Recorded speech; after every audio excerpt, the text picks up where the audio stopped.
Hello Aries, Sun, Moon, Rising, Venus, Signs, kamusta kayo? Sana po'y nasa mabuti kayong kalagayan. Welcome back po sa Star Tarot. Kung bago kayo rito, welcome din kayo. Thank you for your support. I truly appreciate it. God bless you all, Aries.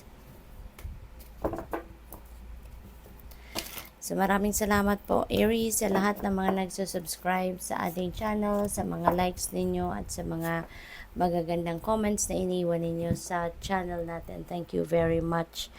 So paunang message po ninyo ay 10 of visions. So this is good, no? This is good. This is very magical.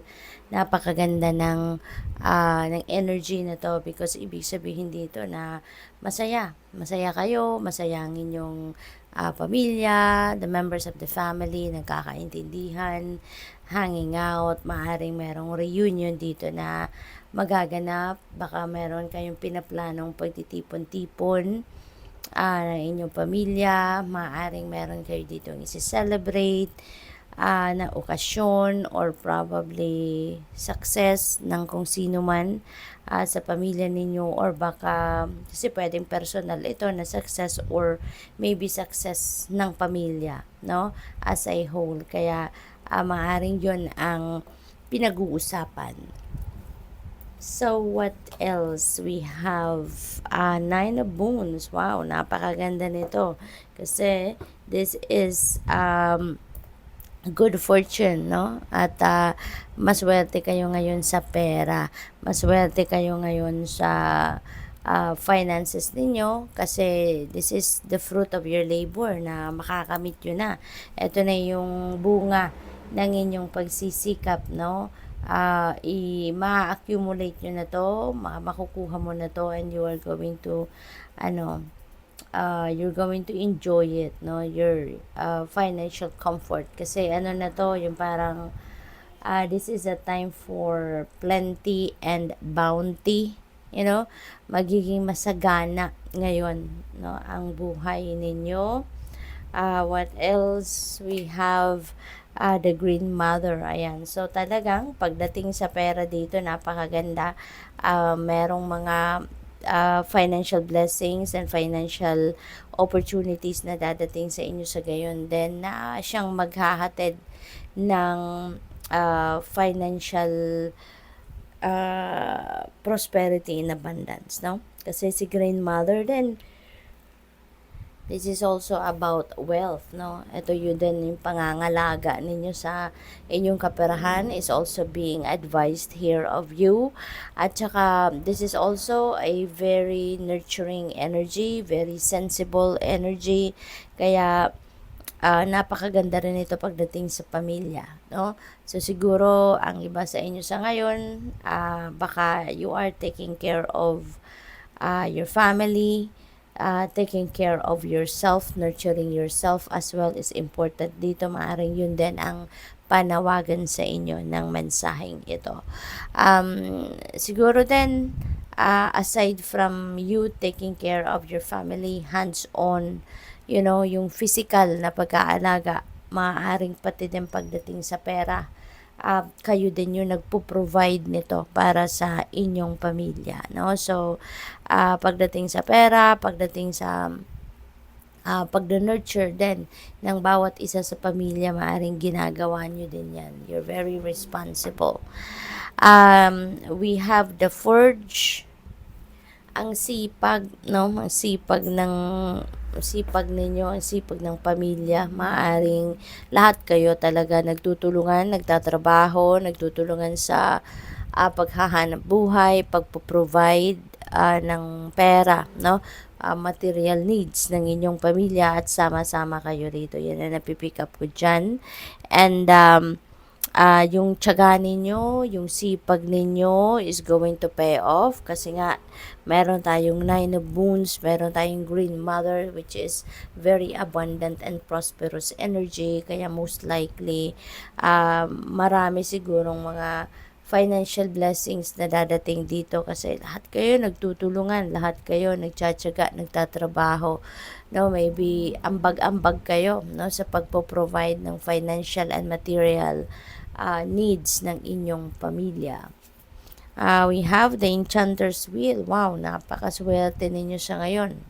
No, this is good luck and good fortune on your side. So, maraming pagbabago ang maaaring maganap sa buhay ninyo around this time, Aries, at yan ay pagbabago lalo na pagdating sa mga sitwasyon na hindi masyadong maganda ang epekto sa inyo. Ngayon, things are going to turn around. No? This is the turning point sa buhay ninyo we're in. Kung ano man ang medyo difficult na pinagdadaanan ninyo, that is going to change now for the better. Siswertehin na kayo, lalong-lalo na pagdating sa pera. Meron tayong Green Mother, Nine of Wands. Those are about abundance and prosperity, good luck and good fortune dito, lalong-lalo na pagdating din sa pera. Kaya, maswerte kayo. Magiging maganda ang takbo ng kaperahang aspeto ninyo sa ngayon. We have the Enchanter. Yan. So, talagang you are starting something new. This is a new beginning energy. So, siguro sa ngayon, handa na rin kayong mag-take action papunta doon sa kung ano man yung ini-envision ninyo for yourself. Kung ano yung pinaplano ninyo para sa sarili ninyo or para sa pamilya ninyo, mga dreams ninyo, goals ninyo, you are going to take action now and make things happen. So, ayan, parang nagmamagic siya, diba? So, maaaring hinahanda na niya ang mga kakailanganin niya para magawa na niya or masimulan na niyang mag-take action para doon sa kamit ng kanyang mga goals, no? So, maybe ganun ang inyong ginagawa or gagawin sa ngayon, Aries. What else? We have Anchor. And so, keep yourself grounded. Okay? Marami kayong ginagawa. Busy kayo lagi, no? So, parang pamilya yung alam mo yun, yung priority ninyo is about the family's needs, family's welfare.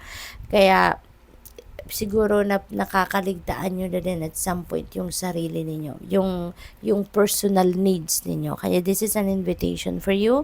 Keep yourself grounded para lagi kayong nasa sentro, lagi kayong makakapag-concentrate kayo, yung ganon. Okay? We have turbulence. The mild is murky in rough waters. Ayan. So, siguro naguguluhan kayo sa dami ng gusto ninyong gawin. Siguro, plus meron pa kayong mga existing na inaasikaso. Marami kayong existing na tinatrabaho. Tapos marami pa kayong ideas.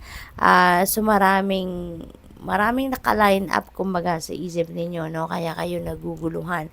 That's why you really need to keep yourself grounded. Otherwise, your mind will be fragmented. Talagang magulot, hindi kayo makakapag-focus sa kung ano man yung mga importanteng bagay na dapat na ninyong pag-focusan. Ano? We have choose wisely. Yan, be discerning. You don't have to keep everything in your net. Okay? So, madami kayong ideya na parang nag-uunahan sa isip ninyo kung alin yung gagawin ninyo. Kaya sabi dito, choose wisely. Hindi mo kailangang gawin lahat, no? Focus on what is important muna. Focus on kung ano yung mahalaga. Okay? At piliin ninyo kung alin muna yung dapat, kung ano yung kailangan. Alright? So, good luck sa'yo. Thank you for watching. Love and light. Namaste.